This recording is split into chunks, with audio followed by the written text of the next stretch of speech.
You're tuned into Recovery TV, the voice of hope, with your host, John J. Tassoni Jr. Discussions and information on addiction and mental health issues. Now, here's John and today's guest. Welcome to Recovery TV, and I'm your host, John Tassoni. My two guests today is Lisa Peterson and Mr. Tommy Joyce, are both from the Rhode Island Association of Addiction Professionals. And I wanted to have this show today to let the people know what addiction professionals do and how they go about doing it and how much education that they need. So Lisa, welcome, and thank you for joining us today. Thank you for having us. The floor is yours. I appreciate that. So for context, the Rhode Island Association for Addiction Professionals is the Rhode Island state affiliate of NADAC, the National Association for Addiction Professionals. With Tommy's help and the help of the rest of our board, we were able to relaunch the Rhode Island affiliate in the spring of 2022. So we have built out our board and our bylaws and are really working to engage the community around issues that affect the addiction professional, be it recovery professionals, treatment professionals, prevention staff, recovery-oriented folks. So we are trying to organize our efforts to advocate for the addiction profession. We are often the undersung heroes who've been out there throughout COVID, but in healthcare, unfortunately, behavioral health is already highly stigmatized, and within behavioral health, substance use disorders and addiction are further stigmatized. So we're trying to gather our forces and make sure that we are fighting for our profession and for the people that we serve in the community. So you're currently the president, and Mr. Joyce here is currently the president-elect. Correct. Welcome, and thank you for taking on another title. Hey, thank you, Senator. So tell me what your vision is. So I'm going to go back to when I first started in the field, and I remember going to a training, I believe it was at Roger Williams. It was the New England School of Addictive Studies, and some people from the profession came in. There was Laurie Dorsey, Ian Knowles, and they came down and they got the people from Rhode Island who were going to the training and said, we need more people, we need you in the profession, we need you in the field. And that made an impact on me. It made me really motivated to stay in the field and going through there. And I think what we're doing now is kind of in that same form, is kind of getting the addiction professionals together, have that collaborative voice to go through there and encourage more people to enter the field, as well as advocating for people already in the field, because the need's there for what we're doing, but not as many people are entering the field as we would hope. So we got to protect the people that are actually providing the services now too, and RIAP is a perfect way to do that, to get that kind of more of a formalized structure of an organization to support the people providing the services so they can provide better services to the community. So I'm going to play devil's advocate here. You're at the school, you're trying to get more people to be professionals in addiction, but you guys don't pay. How am I going to support a family when you haven't raised the rates in 20 years? Not you, but it's the MCOs and the Medicaid people. That's the number one problem. And that's the other sort of spoke of the work that we're doing. So we're really... That's a broken spoke. It is right very now. broken, but broken spokes have sharp edges. And so we are really trying to come together as a cohesive voice to send that message to the people who do increase rates, to the people who are saying, it's okay not to be okay, but if you're not okay, there's nothing for you because we have no services left. We have no providers left. Access to care. Absolutely. So we really have to be doing this simultaneously and in parallel. We want to bring people into the profession because it's a tremendously rewarding profession, and it is hugely needed, as you know. And at the same time, we want people to be able to make a living and to raise their families and stay in Rhode Island and pay their rents. So we, as an organization, are also hoping to advocate for policy that supports the work that we do. The other thing too is you go into, whether it's a coffee shop or restaurant, and then people ask you, what do you do? And you tell them you work with people with substance use. Why do you work with those people? So the stigma is like a bridle on a horse. You're always being held back because of stigma. But that's not the case at all. I mean, I can tell you from my perspective, when I'm able to put somebody into treatment and save a person's life, I can put my head on the pillow at night. Whether it's for $5 I get paid an hour or $10 I get paid an hour. And I'm sure it's the same way for you folks. Yes, I mean, I don't think any of us went in this for the money. That said... That's for sure. That said, this next generation doesn't have the privilege to say, I'm just going to work with my heart. We can't expect that from people. We don't expect it in any other discipline, in any other field, just to say it's the right thing to do, it's my passion. It happens to be my passion, and I happen to be in a position where I can be, frankly, underpaid for what we do. But I don't want to ask that of anyone else. I don't think it's fair, and I don't think it's sustainable. Well, I think part of being part of the NADAC, which is the National Association, gives us the opportunity to network with other states. So we're always constantly talking on how do they maneuver through the Medicaid reimbursement rates, and what have they done, and how do they work with their providers and their state legislators to take action to kind of increase their going through. So one of the things that Lisa and myself did, like we went to Indianapolis to the national conference and kind of networking in that way of saying, how did you do this?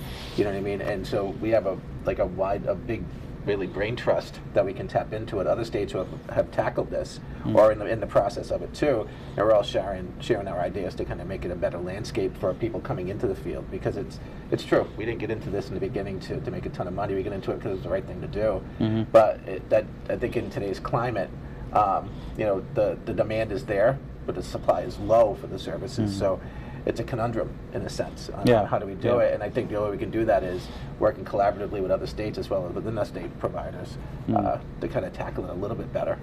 So Lisa, let me ask you this question. For people who are watching, for people who may be cooking and listening, how do they become a professional, addiction professional?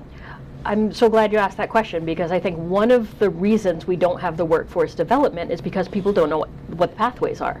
They don't know what types of jobs exist. I stumbled into this profession through personal experience and luck of the draw, but I think that when we are educating people about the many pathways to being an addiction professional, it's something that people can start to do before they have a degree, while they're getting their degree, once they have their degree, and there are multiple levels of credentialing.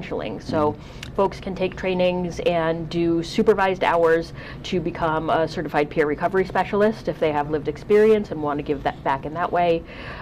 Similarly, you can train as a licensed chemical dependency professional for the state of Rhode Island through a series of classes and combined with supervised direct care. There's a master's level credential for folks who have pursued their higher education, but there's lots of ways to get involved and to grow, and I think that's the important message, that there are career pathways that will help you continue to develop. Now, if someone was to, we'll put a number up there later on, do they call you, do they call? To get involved with RIAP specifically, you can go to the NADAC website. That's just naadac.org, and there's a link to become a member. You can become an associate member if you're just in training, or an allied professional. You can be a student member if you're taking classes, or you can be a professional member if you're actively working in the field. Joining NADAC will make you automatically a member of RIAP, and then we reach out to folks to welcome them to the group, and we will be having a meet and greet / fundraiser on April 1st. That'll be kind of our first community meeting since we formed the board while COVID was still kind of in full force. I want to talk more about that when we come back. We're going to take a break. You've been watching Recovery TV, and I'm your host, John Tassoni. We'll be right back with my two professionals right after these messages. And now, back to Recovery TV with your host, John J. Tassoni Jr. Recovery TV is made possible by our supporting sponsors and our title sponsor, AdCare. Now, here's John and today's guest. Welcome back to Recovery TV, and I'm your host, John Tassoni. In my studio today, the Rhode Island Association of Addiction Professionals. How's that? That was perfect. Sounds good? Thank you. Lisa Peterson and Mr. Joyce. Here, two of the hardest workers that I know in the profession. So Lisa, let me ask you a couple of questions. First and foremost, the profession as a whole, it's lacking to the point where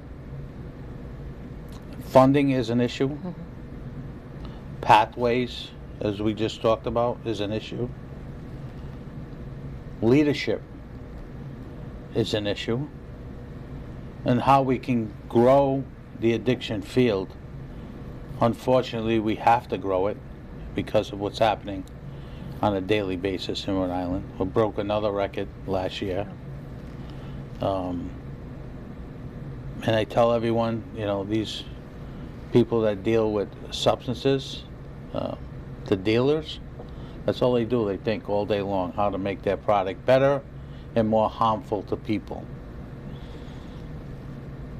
How do we get the interest of the kids who are graduating high school to go into college to become an addiction professional if they don't know about the profession to begin with? That's something we've had a lot of conversations about. I'm involved in a lot of workforce development initiatives, both building the workforce in general and having a workforce that better reflects the folks that we serve in the community. And I think that it starts with education, job fairs, things like that, through sheer Rhode Islandism and got a guy. I've had a couple of students from high school do their portfolios around this and explore the field that way, but I don't know that that's available to everyone. So I think we have to really think about targeted outreach to the secondary schools and to start to think about this not just as you know, something you might do, but something you really choose to do and see all of the steps that are laid out. There are some professions that it's very clear. If you want to be a lawyer, you have to do X, you have to take this test, you have to do, and I think that we need to do a better job of laying that out for folks, because when I do get students, when I do get folks coming into the field, they're very confused about the process. And it's our job as folks who have been around for a while to better lay that pathway for them. Is it a better pathway for someone who's in recovery, or is it a better pathway with kids coming out of school and not knowing what they want to do? Well, I think it's a loaded question. It's a loaded question. So if you have a degree, it makes things easier. I did it the hard way. So I went to school to become an accountant, got into a different business, and then things went different for me. So when I decided to change careers, I had over 40 hospitalizations and treatment episodes. So I had an opportunity to use that experience and work in the field. And so I did it the difficult way. I took trainings, took some classes, and I had someone supervise me. In 3 years, I got my licensing. So it's a little bit easier if you're in school and you pursue it that way. But each path doesn't necessarily you have to get a degree. There's other opportunities for you to become a licensed chemical dependence professional. Just a little bit of a longer road to go through. But if you have somebody supervising you and there, I've been fortunate enough to work with some very great people over the years and kind of develop some skills, Lisa being one of them. So the opportunity is there whether you're in school or you could be someone in recovery and kind of thinking, you know what, I think I'd like to use my life experience in a little better way. That's another pathway too. You can do it both ways. So Lisa, let me ask you this question. If we have folks that are watching the show today that are maybe seniors in high school, what is your suggestion? How should they start? What paths should they go to? So there's a couple of options. If folks were planning to enroll in a college, I would suggest classes around the behavioral health realm, psychology, sociology, and there are options, luckily, in many colleges to concentrate in addiction studies within the psychology realm, which I think is great. Rick is doing some work both at their undergrad and graduate levels. I just spoke with somebody from Bridgewater State. They now have a specific substance use track for social workers. So familiarize yourself with what's out there. When I went to college, I picked a program based on where I wanted to live. Hadn't quite figured out what I wanted to do, still figuring that out. So you figured Rhode Island? No, ironically, I was from Rhode Island and I moved to Santa Fe. Oh, that okay. seemed more glamorous. My 6 years of French did not help me in New Mexico.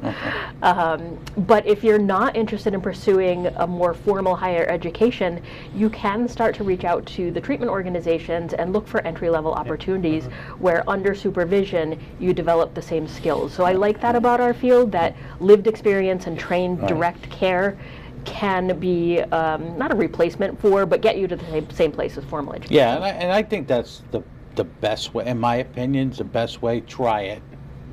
Work with a nonprofit or a for-profit in the field, and if you like it, then you continue. If you don't like it, well, then you switch to phase 2.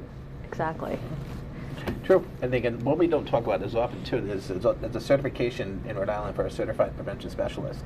So it could be somebody too who's looking to get into the field a little bit, but wants to work closer with the schools and with the prevention coalitions. Is going through there, but there's really no wrong door in our field, and there's opportunities where you can get an entry level or just kind of stick your toe in the water and see. And then, a prime example is becoming a peer recovery support specialist. You know what I mean? Right. So it's a good starting point to get a little bit of a snapshot of what the field is really like. And if you really want to pursue it, because that might be an avenue there, you might stay there, or you might want to go a little bit more formal and work with an agency. I got 2 people in my organization now who are peer recovery specialists, but they're going to school to become clinicians. So we can support that also. So there's opportunities, but again, if we don't really educate the students what those opportunities are, they're never going to pursue them. You say the wrong door, right? There's no wrong door. I mean, the way Rhode Island is now we need garage doors. Well, we need more folks to get into the field, especially now with the legalization of marijuana. And we have a lot of other substances entering Rhode Island. Aging workforce. We need some young bucks in there, and to new ideas. Well, I say, it goes back to my law of supply and demand. Supply is always going to be there. It's going to be some new substance, something else is coming in. Right. We work on the demand, which is human beings. What makes somebody so uncomfortable that they artificially take something to make them feel comfortable? Let's try to scratch the surface and find out why they're feeling uncomfortable, and that's what we do. We kind of, peel it back by layer to find out what makes that person uncomfortable, and it's, and that's why sometimes we deal with a lot of times it's stigma of choice. A lot of times it's not a choice. You just want to feel comfortable, and you get yourself into a situation. That's the only way you can feel comfortable. But part of it is too, there's a lot of success. There's a lot of people in recovery out there and doing well, and finding out what was making them uncomfortable. And that's why I say we work on the demand, which is human beings. Right. And we look at it that way. We just people deserve wellness. That's why there's hope in recovery. Absolutely. I'm going to take another quick break. You're watching Recovery TV, and I'm your host, John Tassoni. We're here with the addiction professionals. We'll be right back after these messages. And now, back to Recovery TV with your host, John J. Tassoni Jr. Recovery TV is made possible by our supporting sponsors and our title sponsor, AdCare. Now, here's John and today's guest.